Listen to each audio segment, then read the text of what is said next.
Today we're going to go over what my opinion is the best backpack if you're going to be packing out a pop-up tent or just packing out a lot of gear into the woods to go on a hunt. This backpack has more room than you could possibly imagine. So let's go down to the floor and we'll go over all the things that it comes with, everything that it has, and everything that we can pack into it. So when you order this online, I got mine on Amazon. The name on Amazon was Beard Buster, but the name on the blind, on the bag, says Blind Hog. When I ordered it, it was 50-60 bucks. I'm not sure if the price has gone up or not, but this bag is my typical, my turkey setup. I have decoys in here. That's the main build for this bag, but I use it for everything. If I'm ground blind hunting or turkey hunting or whatever. So go over quick everything that it comes with. You open this up, you have a little drawstring right here. This opens up pretty big. Inside here you have the main buckle. This is going to be for your blind. There's two spots in here. The blind that I have is a Rhino 180, and I took it out of the carrying bag and I just lock it in here. And then on the sides here you have a buckle here, and then you have a buckle here, and I use that for my chairs. And then on the side you have a big pouch here. I usually put my sticks for my turkey decoys in here, tent stakes that I lock my stand down with, a saw, or whatever it is. On this side of the bag, this is oversized to fit. This is to fit your gun, your bow. This is for, to hide your cam on the bottom part of your bow, lock in your buttstock, and then to tie it in to your rifle barrel or whatever. You have a buckle here, buckle system here with a neoprene pad to protect your gun. So yeah, for $50-$60, this bag is amazing. On the back side of it here, you do have pretty good cushion. You have your waist strap here, and then you have your chest buckle here. I've had this thing loaded down probably 60-70 pounds worth of stuff, and it is not that bad to carry out in the woods. Then again, I'm not going very far either. So let's go ahead and we'll get it loaded up with the typical gear that I'm going to run in here, and show you how it all locks in here. Alright, so first thing I'm going to put in here is I usually bring these with me if I'm going to tie in a blind, trim up some stuff. I like to have that with me because you never know what you're going to be able to trim down. You got some dead fall by you. You can easily use these to trim those up, so those are really good to have, and it doesn't really tie up too much in the blind.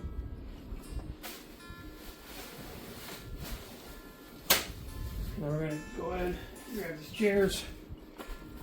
I run these chairs right here. I only got this one because it was on sale at Dunham's. So these are your typical triangle chairs, I like to call them. This is just a Black Sierra. Like I said, it was at Dunham's, got it on sale. I think they're like 15 bucks. So we're going to go ahead and lock this one down here in the side.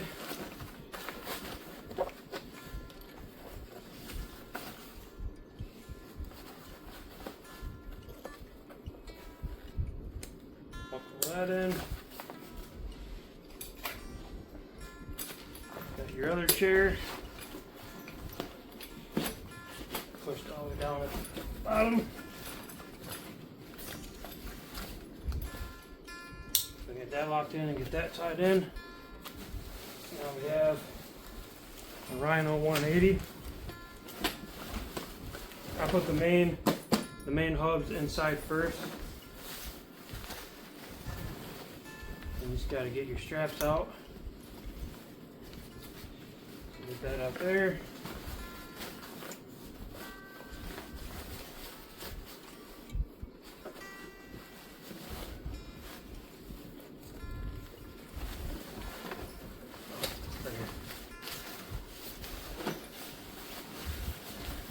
So I kind of rolled this in here, get that tucked in pretty good. Pull that nice and tight. And there is another strap down here as well. Depending on what you're carrying out, if you want, you don't have to do this part, but I like to do it just because it really locks it in pretty good. So cinch that down, put that in there, cinch that down. Now that locked in pretty good. And see, there's still all that in there.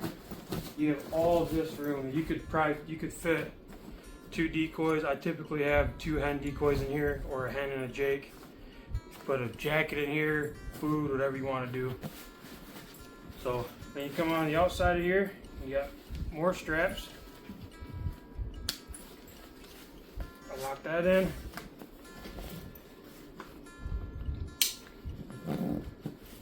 Lock that in. And I'll kind of just tuck these inside. They're not just dangling all over the place. And then the pouch here. Typically have my turkey steaks. Steaks to lock my tent down. And then I just have this saw. This is just a Friskars saw. I don't even know where I got it, to be honest.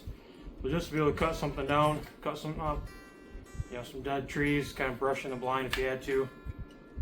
It's good to have a good saw out there. So I'll keep that stays in there. And there's a lot of room here. You put a couple bottles of water, your hunting, you know, knives if you wanted to, jacket, sweater, shells, turkey calls, whatever you want in there. On this side here, so this is typically what you'd run for your gun. I've never been, unless I'm going to be hiking in the mountains somewhere, I don't think I'm going to lock my gun down.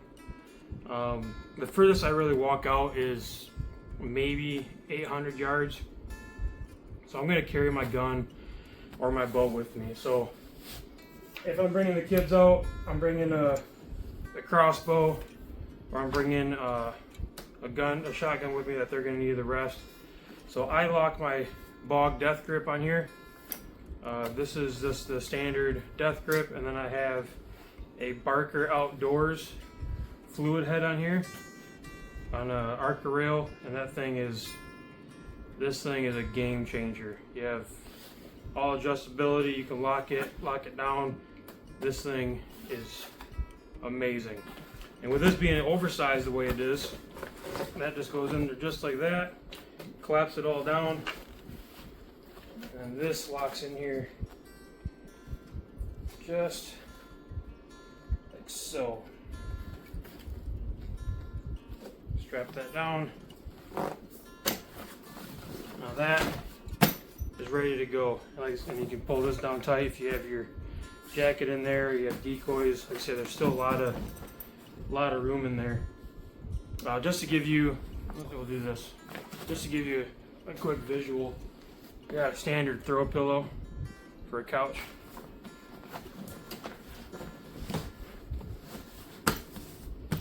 And so you can throw that in there. If you had an uncomfortable chair, have that for your kids or your wife or whatever. But I mean, so you still have more room. You could open these up, block more things down on here if you wanted to. Camera arm or tripod, whatever. A very, very versatile bag. But the way it's set up now, just like this, minus the decoys, is my turkey setup. Maybe if I'm going to be turkey hunting, I'm not going to have this, but crossbow, gun hunting, I'm definitely going to have that with me. But yeah, this is an amazing bag if you're looking for something cheap, but very durable. I've had this for probably about 3 years, and it's holding up very, very well. Barely tell it's been out in the woods. But yeah, very comfortable, very easy to use. You got a really good pull handle here, so if you have it in the back of your truck. Yeah, If you're looking for a bag, 60 bucks, can't beat it. Alright guys, quick review of the Beard Buster bag, blind hog bag. This thing has definitely been a game changer for me as far as mobile hunting with a pop-up. Before, if I use a pop-up, I use a bag that it comes in, and you're stuffing chairs in there, and it's awkward carrying that out, and you got your gun slinged over on one side, and you're carrying a chair in the other hand, and you got, you know, a little heater with you. You're walking out with everything but the kitchen sink, and it's a mess, and you drop things and you forget things at the house, and it's just a disaster. And it turned me away for a while of not bringing a pop-up out, but now that I got kids, it's definitely something I want to start doing more of, and this bag has definitely opened up that opportunity to be able to get out there and do it comfortably and pack as much gear as I need to be out there and still be comfortable with the kids and get them set up the way I need to get them the opportunities to get deer, turkey, or whatever. So if you guys are looking for a good bag to get into hunting, you want to start mobile hunting but you don't want to climb a tree, 60 bucks and you got a very, very durable bag, and you won't regret it. Like I said, this thing's been probably 3 years, and you can't even tell it's been used. So I highly recommend it. I'm not sponsored by them. I support good products when I see them, and I highly recommend it. So appreciate you guys watching. Stay tuned for the next video.